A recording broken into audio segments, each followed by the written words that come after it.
Hello again, Dan Alasso with Making History. And I'm going to read you another, actually very short chapter out of An Infidel Body Snatcher and the Fruits of His Philosophy today. This is chapter 14, and it's called Hawley. And it was a surprise to me when I found that Charles Knowlton had moved to Hawley, Massachusetts, which is actually sort of up the hill and to the west of Ashfield, where he ends up later. But you go where the evidence takes you. So here's a little passage from Knowlton's memoir, and then I'll tell you the story. Having returned from my second course of lectures, I started off with a horse, an old sleigh, and an old pair of farmers' saddlebags, an electorizing machine, and $10. Only $10, and no medicines, to seek my fortune. I went into Hawley with my empty purse and saddlebags on the 1st of January, 1824, and there bought, at the first move, a small place, without paying a cent down for it, before I knew anything of the value of real estate in that town, and promised to give a fifth, if not a quarter more for it than it could have been sold for to any other person. Now my story. Charles had high hopes of establishing a practice in Hawley.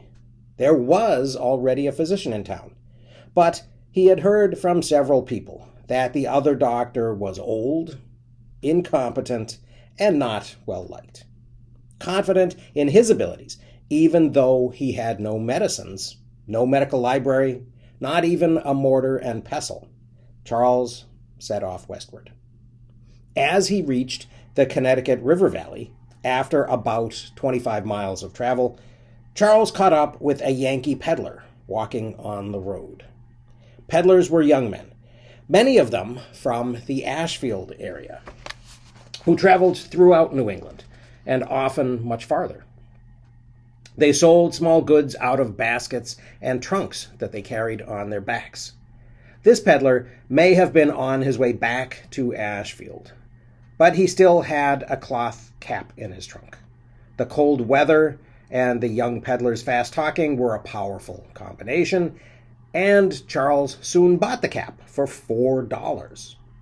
He found out quickly enough that he had paid $3 too much. Charles arrived in Greenfield at the end of a long day, after covering 35 miles of hilly countryside along a route that is now U.S. Route 2, the Mohawk Trail. Occupying high ground to the west of the Connecticut River, where it meets the Deerfield River, Greenfield was the Franklin County seat and the commercial center of northwestern Massachusetts. Charles found cheap lodging for himself and his horse, but after overpaying for his new hat, he didn't have enough money for breakfast the next morning. Charles set off into the steep western hills on an empty stomach and climbed 20 miles into the foothills of the Berkshires before finally reaching Hawley and a hot meal at the end of the second day. Remembering this move, many years later, Knowlton admitted that he'd settled in Hawley, a miserable location for me, because I had no means to enable me to look further. Charles cautioned young doctors to be very suspicious of people who eagerly recommended places they should set up practice. Quote, "They may have some unjust pique against the physician or physicians already residing there, and on making inquiries of some other person, the young physician may receive a very different opinion," Charles observed, recalling his own experience. Charles arrived in Hawley on New Year's Day, 1824, with no money in his pockets. With the help of the enthusiastic townspeople who had invited him, Charles bought a small cottage on credit. Although he soon realized he'd paid too much for the house, Charles also managed to get board for himself and stabling and hay for his horse on credit. An old history of Hawley recalled that an instant rivalry sprang up between Dr. Knowlton and Dr. Moses Smith. Each doctor had strong partisans, the story continued, and quite a number of families named their children after their favorite physician. Charles didn't yet understand that needing a doctor wasn't the same as being able to support one. The Hawley townspeople most excited about getting a new physician were the ones least able to pay for the existing one. Knowlton's cottage was in a little roadside hamlet, a few miles from the main village of Hawley. There were a handful of houses, a blacksmith shop, 2 hotels, a couple of stores, and a church.